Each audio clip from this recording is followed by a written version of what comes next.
wanamume ni wasimamizi wa wanawake, bima faddala Allah, akaanza kutaja Mwenyezi Mungu kwa nini mwanaume awe msimamizi. Kwanza Mwenyezi Mungu kamwandaa, kamuumba hivyo mwanaume awe msimamizi, bima faddala Allah ba'dahum ala ba'd ay fil khalq. Mwenyezi Mungu kamfadhilisha zaidi mwanaume katika maumbile kwa sababu anakwenda kubeba majukumu mazito, ni kiongozi. Hiyo moja. Lakini la pili akasema wa bima anfaqu min amwalihim, mwanaume anakuwa kiongozi kwa sababu yeye ndo anatoa, yeye ndo anagharamia kuanzia ndoa, yeye ndo analipa mahali, mwanamke anapokea. Lakini la pili, gharama zote za ndoa anazibeba mwanaume. Hapa tusikilizane vizuri, tofauti sana na tunavyofanya jamii yetu. Yaani ukisikia kuna ndoa, swala la walima inabeba familia ya mke. Yaani jamii ndio iko hivyo. Lakini utaratibu swala la walima ni la mwanaume. Sahaba mmoja anataka kuoa Mtume sallallahu alaihi wasallam, akamwambia aulim wala ubisha, weka walima japo kuchinja kata kambuzi kamoja, kama umeshindwa sana hata kambuzi kamoja tu. Anaambiwa muoaji, sio muolewaji wala si familia ya anayeolewa. Jamii yetu ipo kinyume.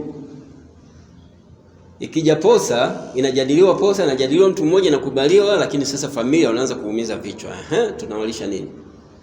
Na kama familia ya mwanaume ni familia ambayo ni maarufu na watu wengi, familia ya binti ndio wanaumiza kichwa zaidi.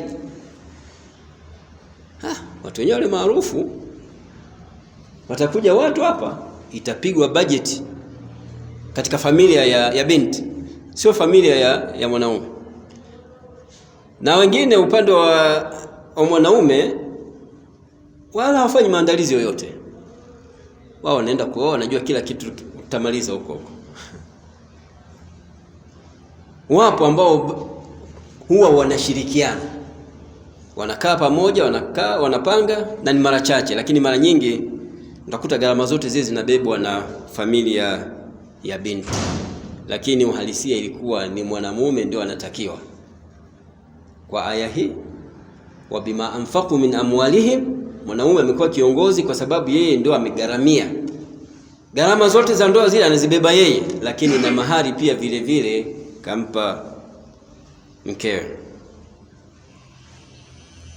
Lakini aya ikaendelea kutaja, ikitokea sasa wallati takhafuna nushuzahunna, wale wanawake ambao mnahofia kutokuwa kwao watiifu kwa waume zao. Mwanamke amekuwa sio mtiifu. Mwanamke nashiza maana yake sio mtiifu kwa mumewe. Mwenyezi Mungu katoa maelekezo nini kifanyike. Moja, fa'idhuhunna, wapeni mawaidha, mwapeni nasaha, maneno. Na inawezekana maneno yakawa yanafikisha ujumbe zaidi kuliko hata kipigo. Unaweza ukazungumza neno moja, kila mtu anapolikumbuka neno hilo ni zaidi hata ya kupigwa mara 2 au mara 3, maneno tu. Kwa hiyo Mwenyezi Mungu Subhanahu wa Ta'ala kataja namba 1 kunapotokea mke sasa si mtiifu kwa mumewe. La kwanza, fa'idhuhunna, wapeni mawaidha. Likishindikana la mawaidha, muhame chumba, abaki peke yake. Lakini tukizingatia vigezo alivyotufundisha Mtume sallallahu alaihi wasallam kule nyuma, chagua mwenye dini, chagua mwenye tabia. Mwenye dini na mwenye tabia nzuri, akiambiwa maneno tu anarudi anakaa sawa.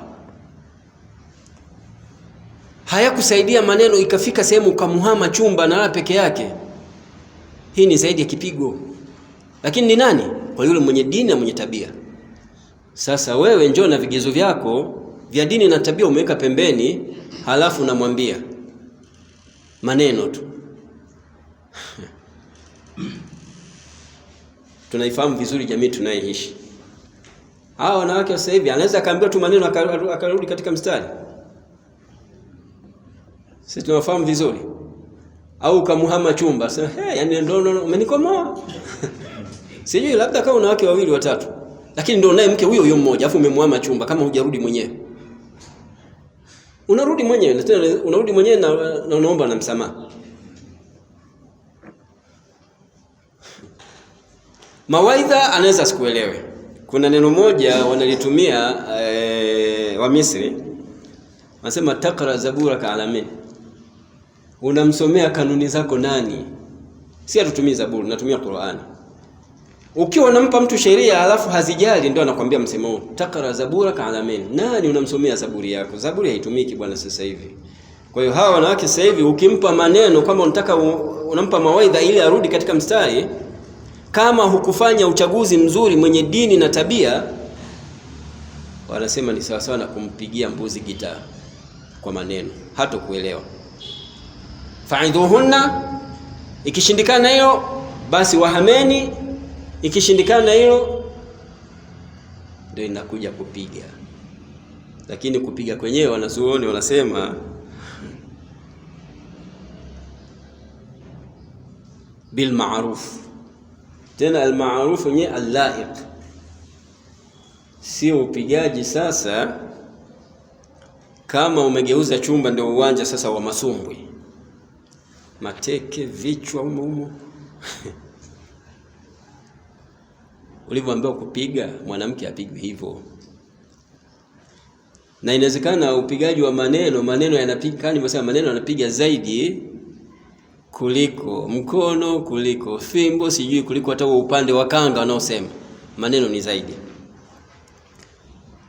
Inasimuliwa bwana mmoja katika kuliweka sawa hili, baada ya kuona mkewe hayupo sawa, na hasa katika ibada mke hasali. Bwana akasema, mke hajasikia. Katika kusema kule akaja na mbinu, akajiongeza yule mume, akamuahidi mkewe. Baada ya kumbembeleza sana mke hajakaa sawa, akamuahidi, mke wangu, kama utasali mwezi mzima, wallahi. Akamuahidi kumpa zawadi yenyewe ni pesa, na pesa kataja nyingi. Mwanamke akaanza kusali. Amesali, mwezi umekwisha, anamkumbusha yule bwana ahadi yake. Kaambia, bwana, mwezi umekwisha, ahadi yako. Akasema, mke wangu, nilisema ili uanze kusali. Malipo ya swala naye kulipa Mwenyezi Mungu, wala sio mimi. Hizo pesa nitakazokupa hazitakusaidia kitu chochote. Ni ile nia yako, imani yako. Unafanya kwa ajili ya Mwenyezi Mungu. Kwa hiyo Mwenyezi Mungu ndio atakaye kulipa. Hivi mtu akiswali unaweza kumlipa shilingi ngapi? Swala moja. Shilingi ngapi? Milioni. Inafanana na malipo hiyo swala? Wala si pesa. Kwa hiyo mume anajitahidi kumfafanulia mkewe kwamba makusudio si kwamba kweli ni ahidi nitakupa zawadi, nitakupa pesa. Hakuna pesa ya kutosha kulipa swala ulizosali mwezi mzima. Alichojibiwa na mkewe, mwanamke akasema, ovyo,